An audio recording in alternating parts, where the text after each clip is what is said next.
Boy, boy. No! Boy! Damn it, boy!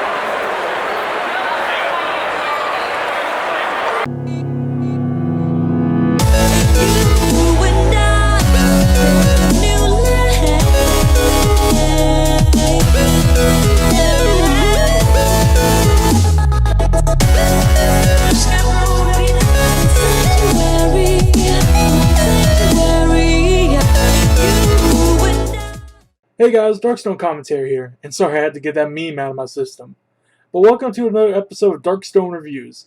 Today we're looking at God of War, the fourth game in the God of War series, and now available on PS4 for $60 USD. Note, before this review starts, I never played the original God of War games, so this will be a blind look at the God of War gameplay. However, I do know the basics of the other series entries' plots. I did do some research to make sure I could understand what was going on. Now, having finished the game, I would suggest you to play the original games first for better reference. This game can be played without seeing the original, but be prepared to be lost at some points.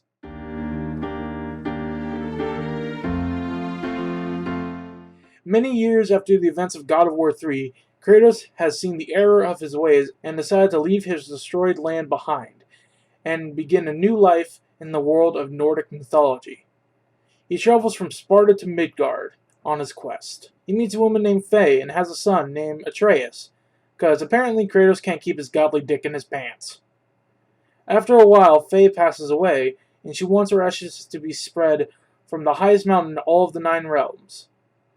As their funeral fire burns, Kratos hunts with Atreus, and they get attacked. We find out about Atreus' sickness, and how he's not ready to carry his mother's ashes. When they return home, a stranger shows up to their house who has more tattoos than an average gang member in Midtown Atlanta, saying he knows who Kratos is and wants to know who he is hiding in the house.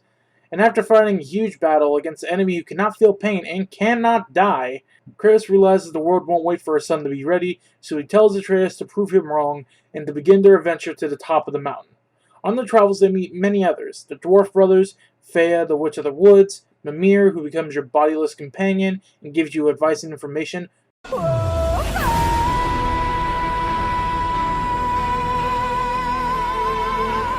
Everyone here has a place in the story. Note, spoilers here. If you do not want to be mildly spoiled, skip to the timestamp. I'll give you a little bit to find and click.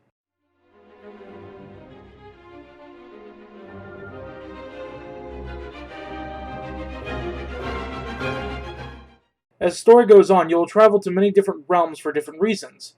From the land of elves all the way to hell itself. You'll fight a motherfucking dragon, which is my favorite boss fight in the game. It was very epic. Once you get to the top of the mountain in Midgard, you run into the Mimir, who tells you your quest is misguided. The tallest mountain in all the 9 realms in the land is in the land of the giants. Mimir says he can get you there, but you need to free him, and he suggests to cut off his head, then take him to Freya, who will resurrect his head.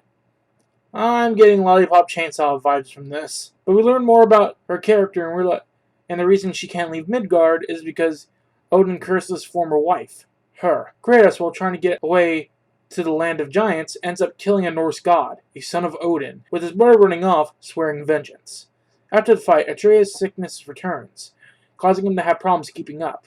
The god's brother returns soon after and attempts to kill Kratos. While trying to fight back, it causes Atreus' sickness to go into full effect, leaving him comatose. After talking to Freya, she told Kratos that he has to go to hell to get the cure for the sickness. But the axe will be useless, so he needs something that can fight the creatures there, something that could keep a flame that couldn't be kept in all of the 9 realms of Nordic mythology. I would say to bring some steamed hams, but I'm not a god, so why should I care? He goes back to the house where him and Atreus lived in, and grabbed what he has hidden, his blades from the past, the blades of chaos.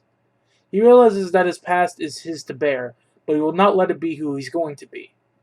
He goes to hell and gets what he needs. Atreus is cured, and then Kratos tells Atreus of his true nature. Kratos is a god, and so is he. After that, they go to the mountain to open the gate to the land of giants. But then the gateway is destroyed after a fight of Kratos and the stranger from the beginning, now known as Baldur. They get away and have to find a new way to get there. And after searching the world's serpent's stomach for Mimir's other eye to open a new gate, a huge battle goes off between Kratos and Atreus, Freya, and Boldor. Eventually, Kratos ends up killing Boldor, with Freya cursing him as she walks off. Then they go in the door to get to the land of giants. They spread the ashes, while learning Faye knew everything that was going to happen, and foretold it from the temple at the highest peak. It turns out she was a giant, and Atreus' original name was supposed to be Loki. Having completed their quest, they head back down to Midgard to help those who need it.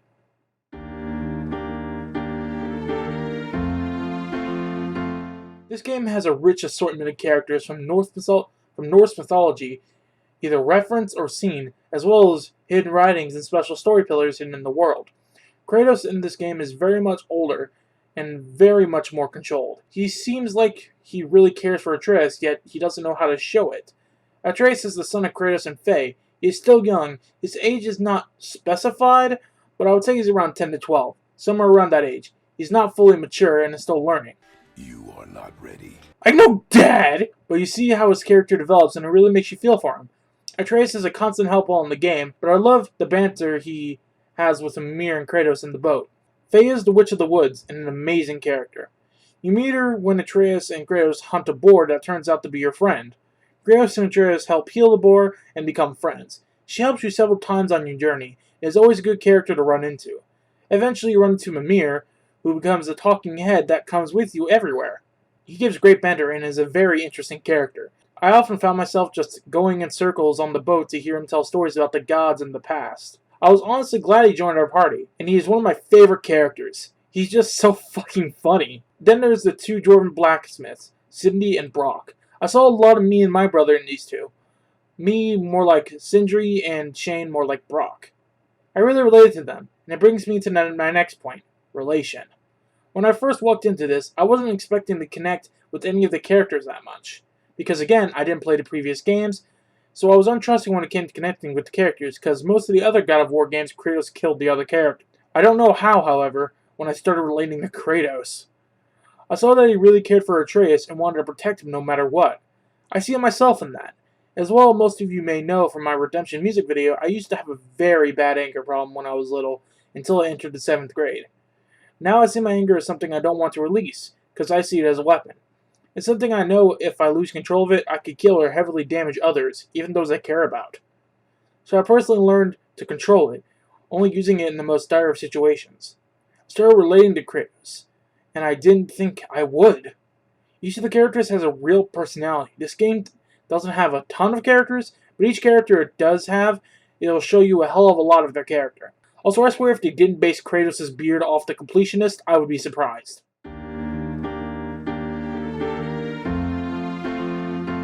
Oddly enough, the world is what I have to say the least about. The world of God of War is set in Nordic mythology after Kratos leaving his home in Greek mythology. This new world you have to explore is amazingly vast, with many secrets to find and breathtaking sights. I played on my normal PS4, because I do not own a PS4 Pro, but I have to admit this is definitely one of the most beautiful games I have ever played. Right behind Oregon Trail. Oh yeah, that's the good stuff. But in all seriousness, this game is very well designed when it comes to the art. All types of physics work well, water, smoke, etc. The world definitely makes me feel like I'm in the world of Nordic mythology. And there are so many different environments to explore, from caves to snow-covered hills to the corpse of a fucking giant to the depths of hell. The world of God of War shows what next-gen games can do when it comes to good-looking and deep worlds. Definitely well done.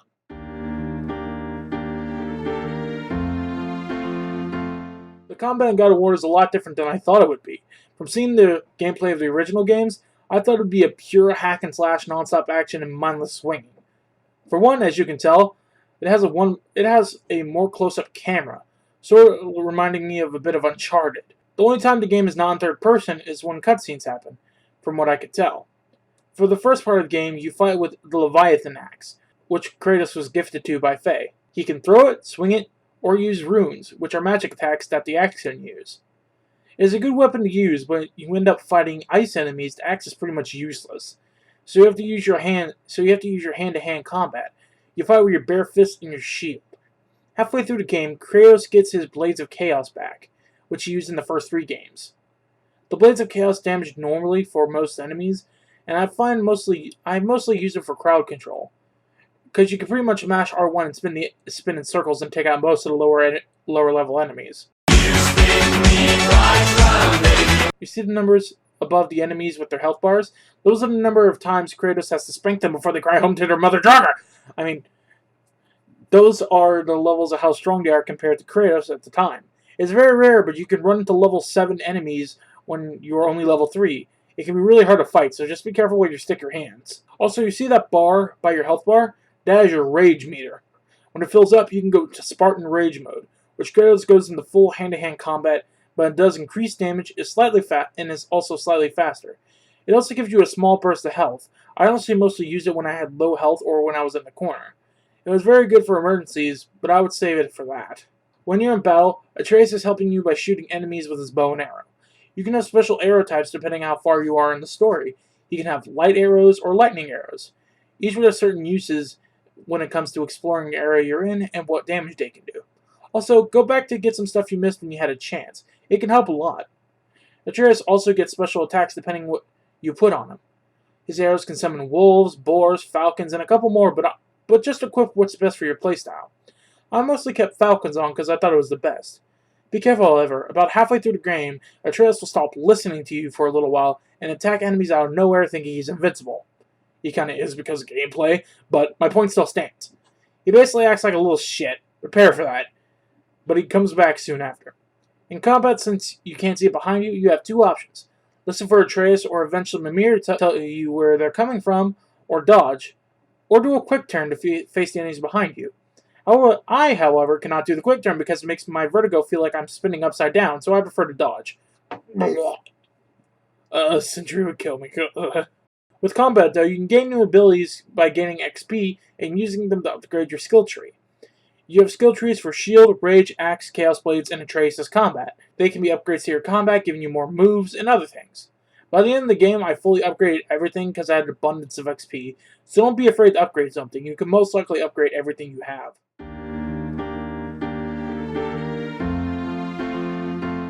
Overall, I honestly think God of War is a pretty good game.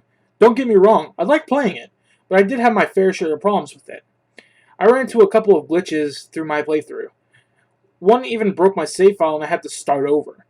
When this happened in the second boss battle. After the enemy fell off the cliff, my game crashed and I went back to the title screen. I couldn't find my save file and I had to start over. I was happy it was early on, so I didn't lose much progress, but it still happened. I also had a couple of enemy glitches when it came to stun kills, as well as texture glitches when it came to armor Kratos was wearing, when it glitched into his body. I also ran into a couple on the boat, but I'll stop with that. I did have an overall positive experience with God of War. Well-developed characters, world and story, as well as a very good crafting and leveling system. I often found myself just looking around the scenery of the game, and I have to say it's very well put together. The ending did make me tear up a bit, and I have to say, I didn't like the cliffhanger at the end. But hey, anything for a sequel, right? But hey, I would play it. There's also a lot of post-game content, which is something I do love, so that's a plus. But overall, I give this game an 8 out of 10. I hope you guys enjoyed this video. If you did, feel free to leave a like, favorite, subscribe, and just remember, I love y'all. I'll see you guys next time. See ya!